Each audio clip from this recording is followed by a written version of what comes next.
In this problem, we have a girl named McKenna who lifts weights and then jogs around the track.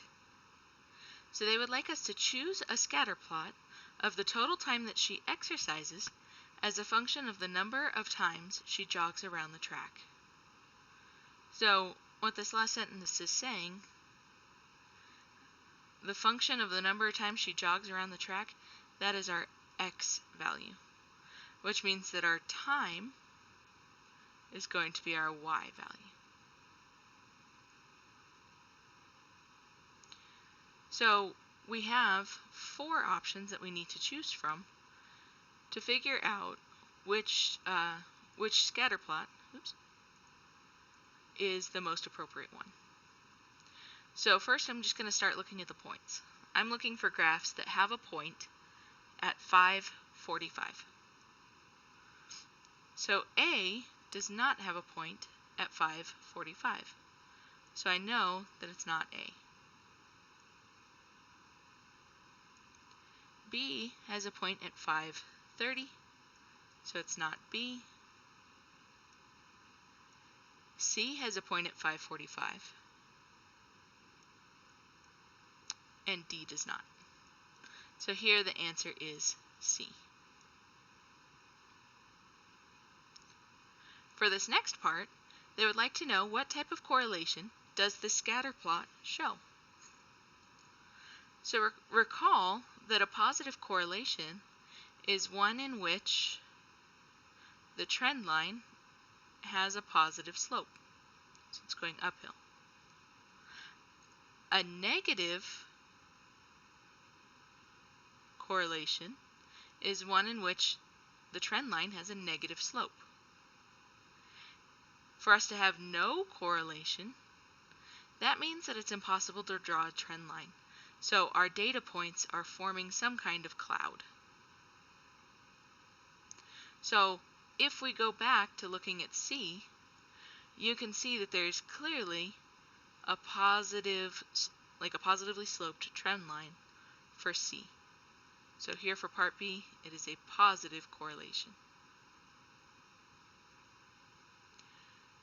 So then this last part of the question, it says, which could be an equation of a trend line for the data in part A? Oh, here they specifically tell us the answer is A, but let's pretend like we don't know that. So what we need to do is we need to go back to part C, and we need to determine the slope-intercept form of the equation. So if I'm looking here, I'm looking for points where this line is crossing. So I see here at 5:45, that's one point. And I see another clear one here at 10:60, I believe.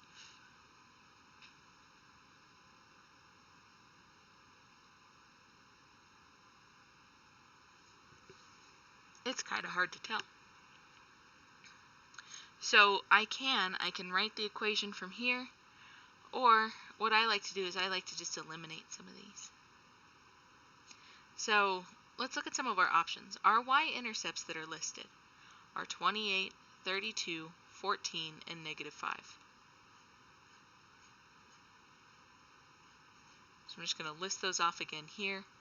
We said 28, 32, 14, and -5. So let's look at what values are relatively close here. Well, it's clearly not -5 because that would be below the axis, so it's not D. 14 would be between 0 and 20. Now we have 28 and 32. So if you look, these things are each counting by 5s. So 30 is right here. So it's clearly underneath the 30, so my y-intercept is at 28. So when it's really hard to tell where these little crosshairs are because the graphs are so zoomed out, just take a look at the y-intercept and see which one seems reasonable. Sometimes you can look at your slopes, and your slopes will tell you as well.